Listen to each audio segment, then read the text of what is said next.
Part 3A, the finance functions of the calculator, cash flow. Hi everyone, first part of this video focuses on the cash flow for capital budgeting, particularly how to enter a series of cash flow into the cash flow memory of the calculator. And the second part of the video focuses on statistical functions of the calculator, specifically data entering for statistical output such as expected return, variances, or standard deviation. In the first part of this video, I'm going to demonstrate how to compute net present value (NPV), internal rate of return (IRR), and equivalent annual annuity (EAA). Before all the computation, we first need to input the cash flow into the cash flow memory of the calculator. And these are the buttons that we are going to use for this section. Let's start with an example. Consider the following two projects at a 10% discount rate. We have the cash flows for both project A and B. Both projects have a cost of $1,000 incurred at time zero, and they expect a series of different cash inflows in the future time as tabulated. Note that the timelines for different for both projects. The question is asking to calculate the NPV, IRR, and EAA for each project. First of all, we need to input the cash flows of each project into the calculator. Let's start with project A. Before entering the cash flow, remember to clear all the cash flow memory by pressing Shift up, C, and 0. Then we are now ready to enter the cash flow for project A.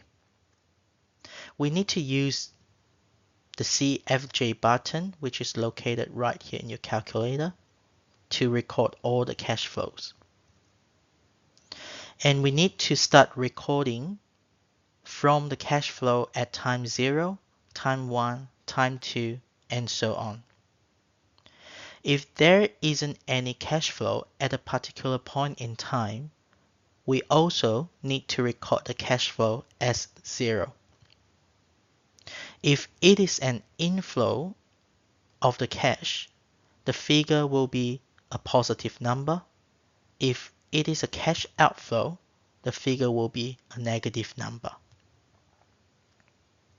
So in this case, at time 0, we have an outflow of $1,000. So we need to input this figure as a negative number. So in our calculator, we press 1000, change of sign button, and then CFJ to record the first cash flow. You will see the message of CF0 flashes on screen. Repeat this for the cash flow happens in time 1 and 2. So 600 CFJ, so that records as cash flow 1, 800 CFJ, that records as CF2.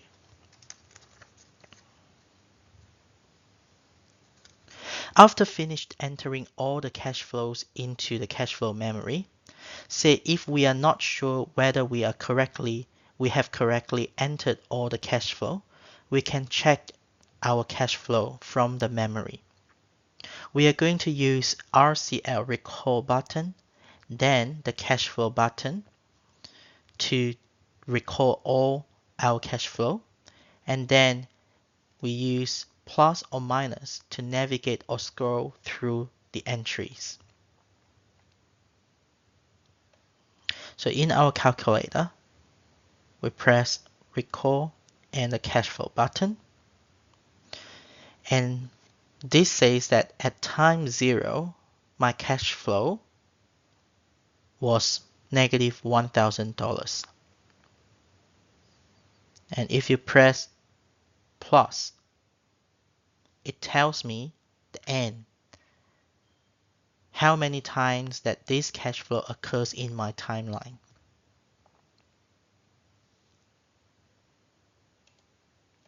At time 1, my cash flow is 600 and it happens once.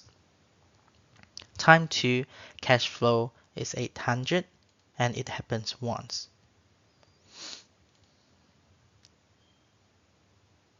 Say if this cash flow is incorrectly entered, once on the desired entry, we can override the incorrect figure by typing the new value, then press input to store it. For example, if the cash flow was 700 instead of 800 and I incorrectly entered as an $800, so at the desired entry, I need to override this number by pressing the correct one, 700, then we press the input button. So the incorrect figure is overwritten. So now I just need to change it back.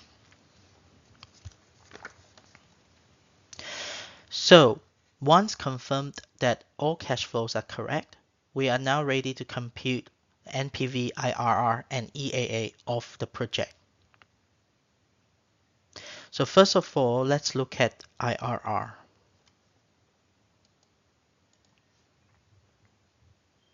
So internal rate of return approach is one of the capital budgeting approach to measure the profitability of the potential investment. And IRR, internal rate of return, is the discount rate that makes the present value of the benefits equal to the cost, so that our NPV is equals to 0, which is the break-even of the project. And the decision rule is that the higher the project's IRR, the more desirable it is to undertake the project.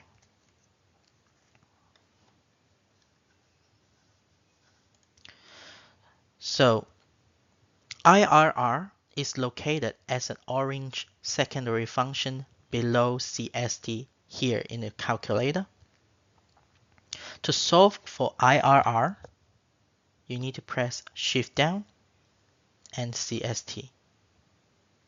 And the IRR for project A is 24.34%. Next, NPV approach. NPV is the net present value, which takes the present value of all future cash inflow together with the present value of cash outflow, which is the cost incurred, at a discount rate. So financial manager or business owner often use this tool to decide whether to take a project or not. A positive NPV indicates that the project is profitable and therefore by undertaking the project will increase the firm value, whereas negative NPV indicates an unprofitable project which will be declined by the business. If we are facing with independent projects, the decision rule is to choose all the projects as long as they have positive NPV. If we are facing mutually exclusive projects, the higher the NPV, the more profitable the project it is, and it will be chosen. So, going back to the previous slides, to solve for NPV, we first need to enter the discount rate. In this example, the discount rate is 10%. So we press 10 IYR. Then solve for NPV. And it is located under the PRC buttons as an orange secondary function. So to get the NPV, press Shift down PRC. And the NPV for project A is $206.61.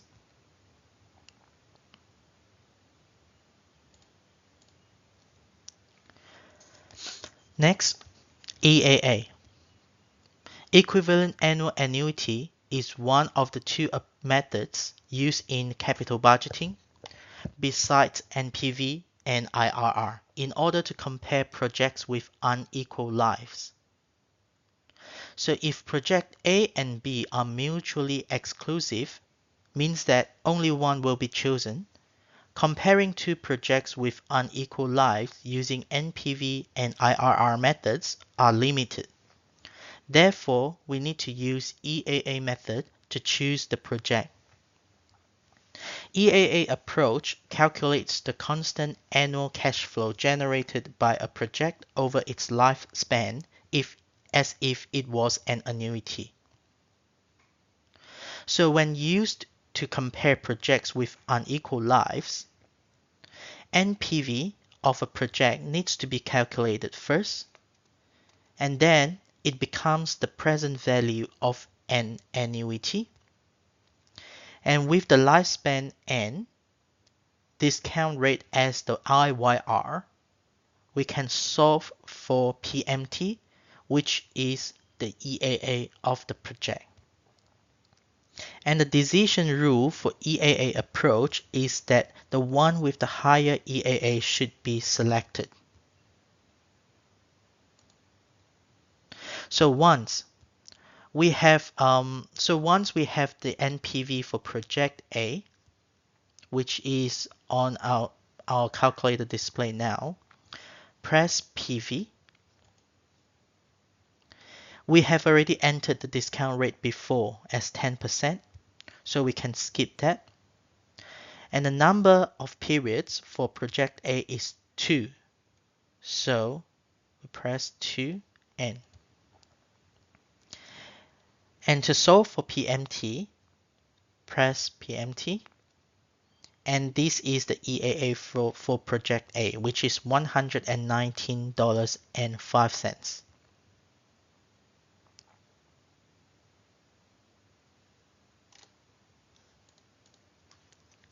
For project B, we are going to repeat the same process.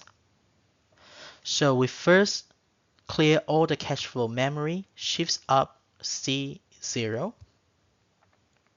or alternatively we can clear all. Then enter the cash flows for project B. So we are going to start with time 0 when we have cash outflow of 1,000. So we press 1,000, change of sign button, CFJ. Please make sure it says CF0 on the screen. And for the next 4 cash flow, they are all $300 each. We can enter this $300 one by one as usual for 4 times, or alternatively, there is a shortcut. We first enter the first $300 that occurred in time 1, so 300 CFJ. Then, since it occurs 4 times, including the one just entered, we can let the calculator know that this cash flow happens 4 times using this NJ function, which is located below CFJ. So now we are going to press 4, shift down CFJ. This is to let the calculator knows that from cash flow 1 to cash flow 4, they are all the same dollar value of $300. To solve for IRR, same thing, press shift down CST, and IRR for project B is 7.71%. To solve for NPV for project B, we enter discount rate of 10%, IYR, then shifts down PRC, that is our net present value for project B. And note that it is a negative figure. So we have a negative NPV project. Therefore, by NPV rule, this is definitely an unprofitable project. Next, EAA for the project. So treat this negative $49.04 as the PV of annuity. So we press PV. We have already entered the discount rate of 10% before. And project B has a lifespan of 4 years, so 4N. Solve for PMT by pressing this button. And the answer display on the screen is 15.47. So your final answer, EAA for project B is going to be a negative figure, negative 15.47, because the PV is a negative figure. It is unreasonable to have a negative PV with a positive PMT. So the PMT has to be a negative value for the project to have a negative present value.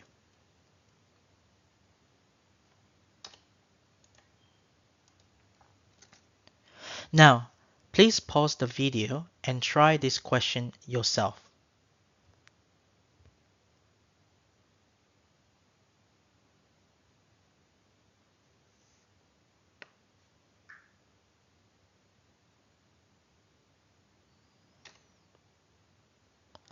Part 3b, Statistical Functions of the Calculator. So in the second part of this video, I will demonstrate to you how to compute for statistical outputs such as expected return, variances, standard deviation, and the correlation using statistical functions of the calculator. And these are the buttons that we are going to use in this section. Some basic concepts that you need to understand before the computation. Returns is defined as the profit or gain from an investment. And the expected return is the simple mathematical average of a series of returns generated over a period of time. So you can see here, this is the formula of expected return, which is shown as an average return. Risk reflects the chance that actual return on an investment to deviate from expected return. And the variance and standard deviation are the measurement of risk.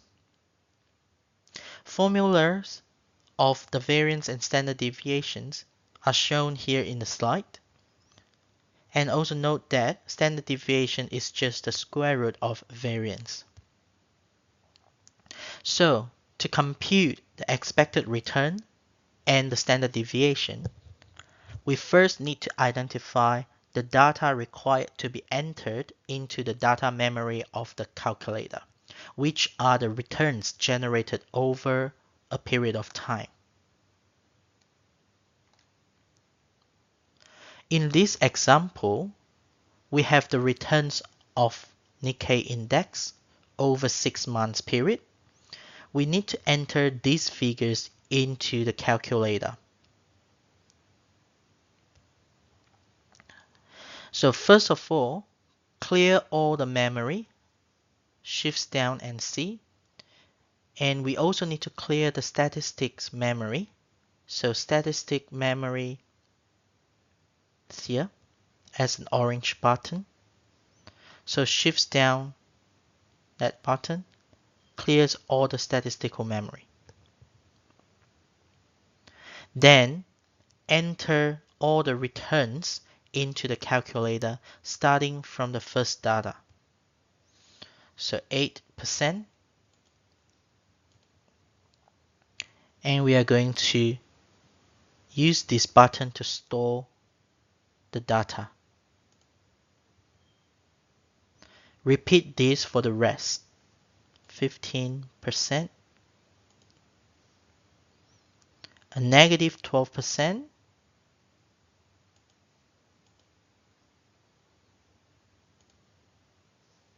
11%, 9%, and negative 6%.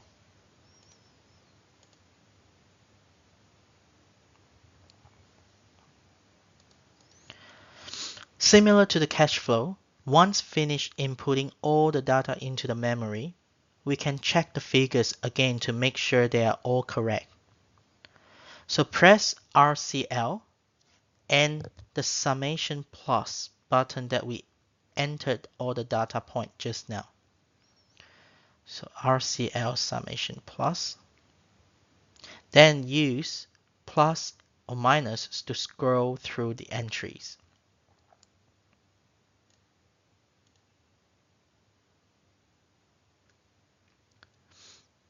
Editing and overwriting incorrect figures are also possible.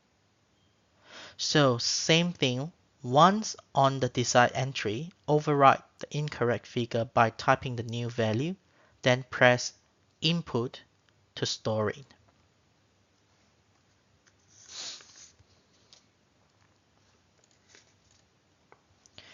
Now, after ensuring all data is correct, we can now solve for expected return and standard deviation. To solve for expected return, in our calculator, it is the X bar and Y bar located under 7. Since we only have the returns for Nikkei index in our example, so this is only one statistic variable. The expected return is the X bar. To get that, we press Shift down and 7. And the expected return of Nikkei is 4.17%.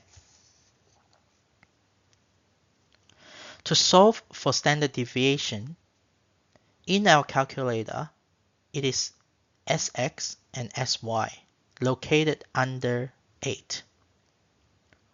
So we press Shift down 8 to get the standard deviation for this sample of return, which is 10.65%. Note that we also have a standard deviation function under 9. That is the standard deviation of a population. And the data that we are dealing with is a sample data. So we use the sample standard deviation function.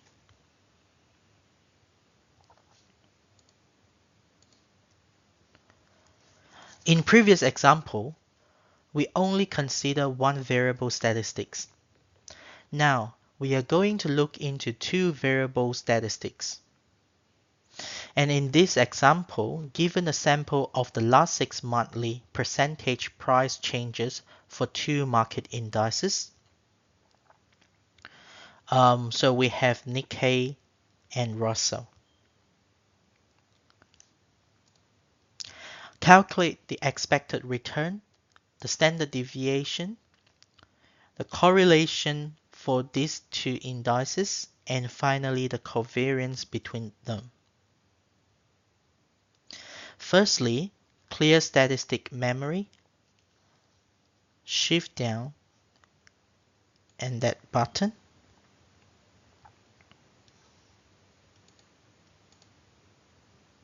Next, enter the data. And in this time, we are going to enter the data in pairs in the order of each month. So we use both input and the summation plus button. They are located right here input and summation part. So for the first month, it is 8% for Nikkei and 12% for Russell. So we press 0.08 or 8% input, 0.12 or 12% summation plus. And we repeat for each pairs.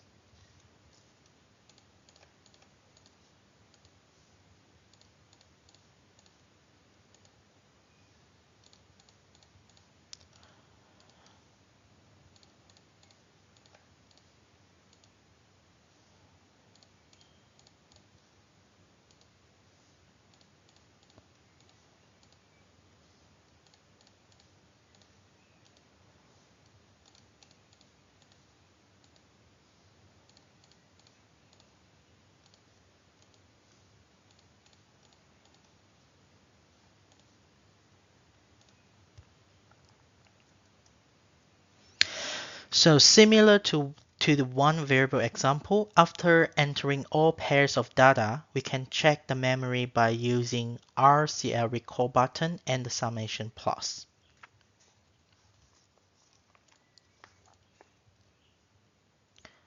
So now let's treat Nikkei index as X and Russell index as Y. To solve for expected return, it is the same key button as previous. So it is the secondary function under 7. We have X bar and Y bar, which stands for expected return for X and Y respectively. To find the expected return of X, which is Nikkei, press Shift down and 7. And the answer, or the expected return for Nikkei, is 4.17%. And to find the expected return of Y, which is Russell, we need to get to the Y bar. So we press Shift down and K to swap from expected return X to expected return of Y. So this gives us the expected return of Russell, which is 2.83%. To find the standard deviation for sample X, same thing, shifts down and 8. So the standard deviation for Nikkei is 10.65%. And to find the standard deviation for Russell for the sample Y, we need to swap from SX to SY. So we press Shift down and K to swap from standard deviation X to Y. And the answer, or the standard deviation for sample Russell, is 11.02%.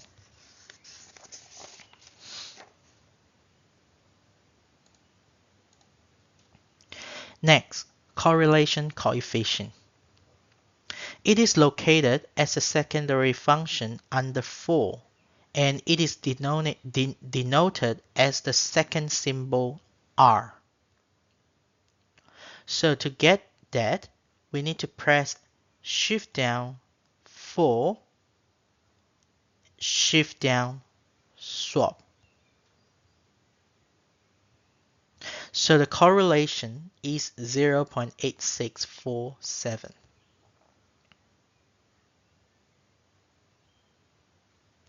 To find the covariance, we know that the formula for covariance between X and Y is equal to the standard deviation of X multiplied by the standard deviation of Y multiplied by the correlation between them.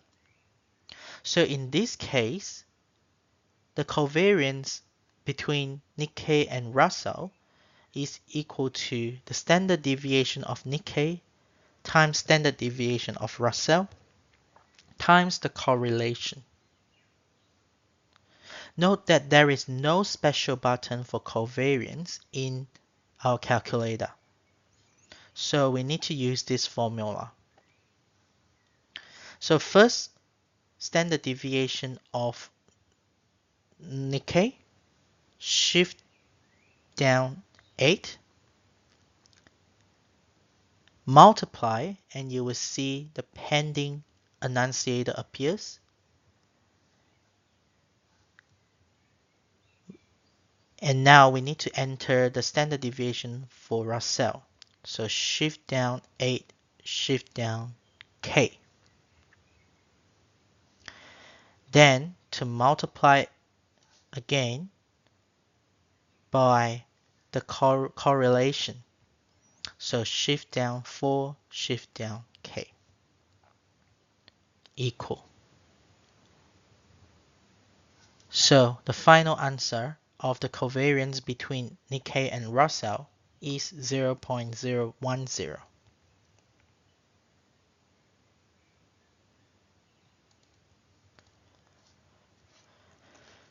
Now, please pause the video and try this question by yourself.